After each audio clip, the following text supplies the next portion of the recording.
Hello guys, welcome back to your YouTube channel SKM study. अभी of success में हूँ आपका एजुकेटर शिव मिश्रा। क्यों ना हम यूपी बोर्ड से रिलेटेड एक मॉडल पेपर कर लेते हैं। जैसा कि आपको कल पेपर आने वाला है, वैसे मैं आपको लाइव करा रहा हूँ। और बेटा रात में 8:30 बजे लाइव क्लास है, सुबह 5-4 बजे सुबह सुबह लाइव क्लास जरूर ज्वाइन करिएगा, ठीक है ना। और सुबह 10 बजे कल हम आपको एक ज्ञान दे के भेजेंगे, उसमें आप पास होने का बहुत तगड़ा ट्रिक, कैसे क्या करना है सारा चीज मैनेज रहेगा। पूरे यूट्यूब पे धमाकेदार वो क्लास होने वाली है, उसमें ज्ञान वाला रहेगा, ठीक। तो ध्यान देना, ये आप एक बार देख लीजिए, झांक लीजिए paper. Same to same pattern पे आपको आने वाला है, सामान्य हिंदी पेपर और 100 नंबर का पूर्णांक। ये आपका पेपर कोड रहेगा, ध्यान दीजिएगा। विशेष तौर पे आपको इसलिए बता रहे हैं क्योंकि ये पेपर कोड रहेगा, यही आपको कॉपी में भरना रहेगा, ठीक ना। पूरा हम विस्तृत विश्लेषण करेंगे भैया कितना। पहली बात, आपका पूर्णांक भैया 100 नंबर का नहीं रहेगा, पेपर रहेगा 200 नंबर का। सर कैसे रहेगा, एक बात ध्यान देना। हमारा जो दिमाग होता है ना, वो हमेशा कम ही सोचता है, लेकिन हमें कम नहीं सोचता, ज्यादा ज्यादा सोचवाना है। कैसे, अभी आपको बताएं कैसे होता है। सबसे पहले 3 घंटे 15 मिनट का समय रहेगा। सवा दो 2 बजे आपका पेपर शुरू होगा। 5:15 बजे तक आपका सर जी परीक्षा चलने वाली है। 1 बजे आपको एंट्री करा ली जाएगी, ठीक है ना। कोई दिक्कत नहीं है। फिर सबसे पहले खंड का रहेगा बेटा, यहाँ 50 नंबर का रहेगा। कितने नंबर का रहेगा, 50 नंबर का रहेगा। आप पहली बात, किसी भी प्रश्न को छोड़िएगा मत, सारे प्रश्न को अटेंड करके आना। जो नहीं आएगा तुक्का ठोक देना, दैट्स ऑल मैटर, ठीक। प्रश्न एक, वासुदेव सरवाल कृति है बेटा, पृथ्वी पुत्र है। फटाफट कर लेते हैं इसको। फिर यहाँ पे देखिए अगला है प्रोफेसर सुंदर रेड्डी की लेखक बेटा मेरे विचार के हैं।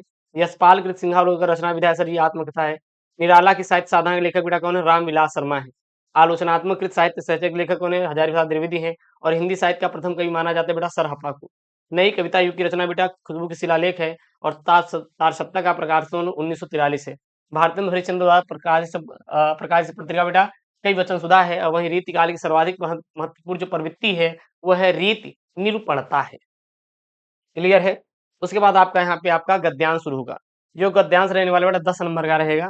आप लोग ढूंढ के कर लेना, कोई दिक्कत नहीं। दो आएगा, दो में से सबसे पहले वही करिएगा जिसका उत्तर आपको आता रहे। दोनों को नहीं करना है।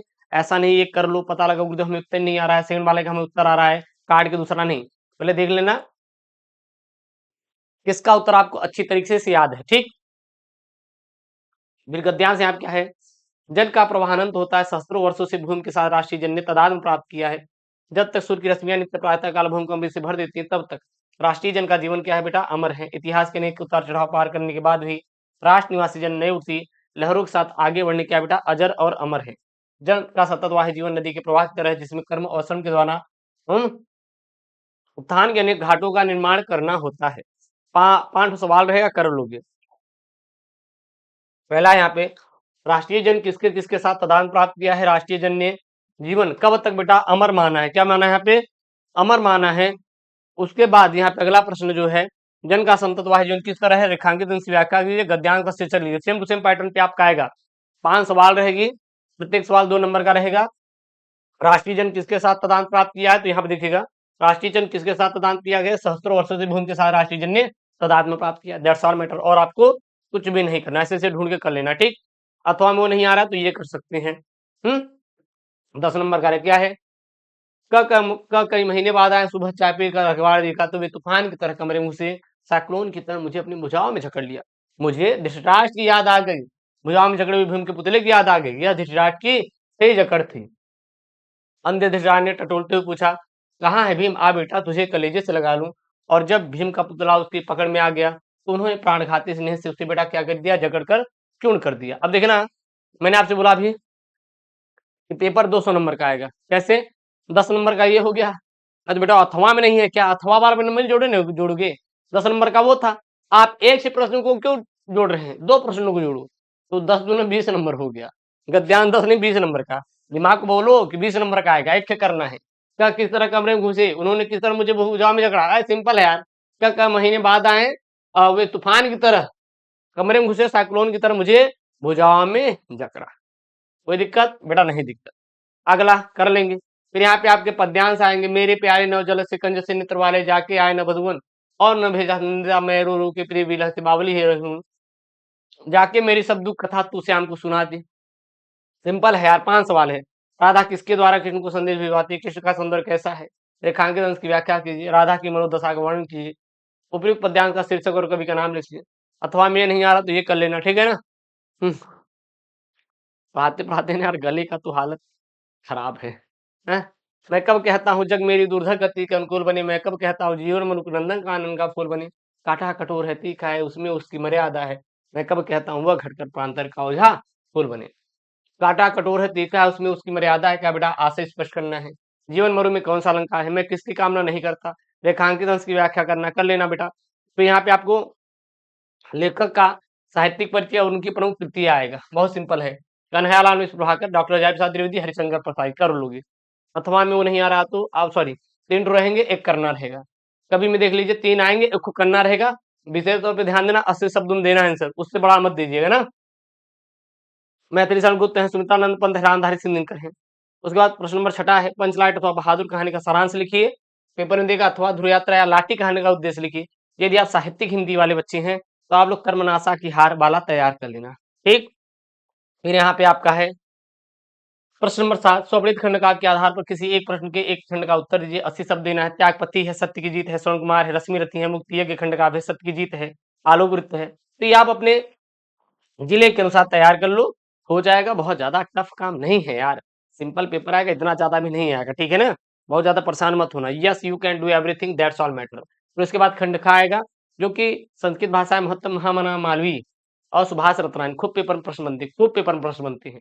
संस्कृत भाषा में महत्तम उल्लुक जातक कथा और महामना मालवीय, खूब पेपर में प्रश्न बनता है, ये चैप्टर ध्यान देना। तो संस्कृत साहित्यम सरसम, व्याकरण से लेकर कहाँ तक बेटा, नयंत्र दासती तक है। कैसे जानेंगे संस्कृत भाषा महत्तम से, क्योंकि बेटा यहाँ पे संस्कृत शब्द का यूज किया गया है, संस्कृत शब्द का यूज किया गया है। तो आप आंख बंद करके बता दो कि संस्कृत भाषा महत्तम से लिया गया है, और कुछ भी नहीं करना, और कुछ भी नहीं करना है। उसके बाद अथवा में वो नहीं आ रहा तो ये कर सकते हैं यहाँ पे, बौद्ध युगे इमे सिद्धांत राष्ट्रणाम से लेकर कहाँ तक है, निष्ठा बंत तक है, ठीक ना। उसके बाद 2 पद्यांश रहेंगे 7-7 नंबर के, दोनों में से कोई एक का उत्तर देना रहेगा, दोनों में से बेटा कोई एक का उत्तर देना रहेगा। 8:30 बजे लाइव क्लास जरूर ज्वाइन करना, सुबह में 4 बजे लाइव क्लास जरूर ज्वाइन करना। यहाँ पे क्या है, व्यक्ति से लेकर क्या चंद्रकांता तक है, ये कर लेना। अथवा में ये नहीं आ रहा है बेटा, ये कर लेना। अभूत प्राची से लेकर बेटा गुणाह तक, ठीक। उसके बाद आप लोग लोकोक्तियां और मुहावरे कर लेंगे। क्या यहाँ पे निम्नलिखित मुहावरे और लोकोक्तियों में से किसी एक का अर्थ लिखकर बेटा वाक्य प्रयोग कीजिए। हाथ कंगन को आरसी, क्या आंखों का तारा होना, पानी पानी होना, सावन हरे न भादो सूखे, ठीक है। 2 नंबर का पेपर में बेटा आने वाला है, ओके। उसके बाद आपका आएगा अपठित गद्यांश, कर लोग यार, ढूंढ ढूंढ के करना रहेगा। आप लोग पढ़िएगा, इसके 5 प्रश्न रहेंगे, 3 प्रश्न रहेंगे, 3 2-2 नंबर का, लास्ट वाला 1 नंबर का रहेगा। पढ़ोगे आप पूरा पूरा, और उसके बाद 3 रहेगा प्रश्न, दे दो आंसर।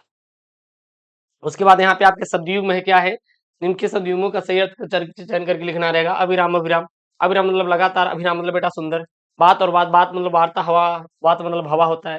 निम्नलिखित शब्दों में किसी एक शब्द के 2 अर्थ लिखिए, वर द्विज और राग। फिर यहाँ पे निम्नलिखित वाक्यांशों के लिए एक शब्द का चयन करके लिखना है। बेटा जो ईश्वर में विश्वास करता है आस्तिक बोलते हैं, और जानने की इच्छा रखने को बेटा जिज्ञासु कहते हैं। फिर निम्नलिखित में से किन्हीं 2 वाक्य शुद्ध करके लिखिए। 4 दिया रहेगा, 2 करेंगे। फिर यहाँ पे आपका रस छंद अलंकार रिपीटेड है, जैसे यहाँ पे वीर करुण रस, मैंने जितने भी रस हैं प्लेलिस्ट परिवर्तन बैच मिल जाएगा, पीडीएफ टेलीग्राम पे है, वहां से जाके आप पढ़ लीजिएगा। जितने भी रस हैं, वीर रस अथवा करुण रस का लक्षण सहित उदाहरण लिखिए। यमक अलंकार श्रेष्ठ अलंकार का लक्षण सहित उदाहरण लिखिए। चौपाई छंद सोठा छंद का लक्षण सहित उदाहरण लिखिए। उसके बाद आपका पत्र लेखन बेटा यहीं फंस जाएगा। अपने क्षेत्र में प्रदूषण से उत्पन्न स्थिति का वर्णन करते हुए दैनिक समाचार पत्र को संपादक के पत्र लिखिए, अथवा किसी बैंक की शाखा प्रबंधक को स्कूली यूनिफॉर्म दुकान खोलने के ऋण प्राप्ति के लिए आवेदन पत्र लिखिए। बेटा आपका आएगा पत्र लेखन, जो कि बेटा आपका रहने वाला है कितने नंबर का, टोटल 9 नंबर का। स्वच्छता, विषाक्त, पर्यावरण प्रदूषण, बढ़ती जनसंख्या, जीवन में सदाचार, महत्व, मेरा प्रिय कवि, तो ये मैंने करवा दिया। तो इस प्रकार से आपका पूरा पूरा क्या आने वाला बेटा, पेपर आपका आने वाला है 24 फरवरी के दिन, यानी कि आपका आज दोपहर में 2 बजे। आज उसको तैयार कर लीजिएगा, तगड़ा है, देख लीजिए। बाकी हम जो लाइव पेपर सेट कराए सॉल्व कर लीजिए, काम खत्म यार। मिलते हैं नेक्स्ट वीडियो में, और हाँ चैनल को प्लीज सब्सक्राइब कर लीजिए। जो कि दोस्तों thank you, take care, bye bye, love you all यार।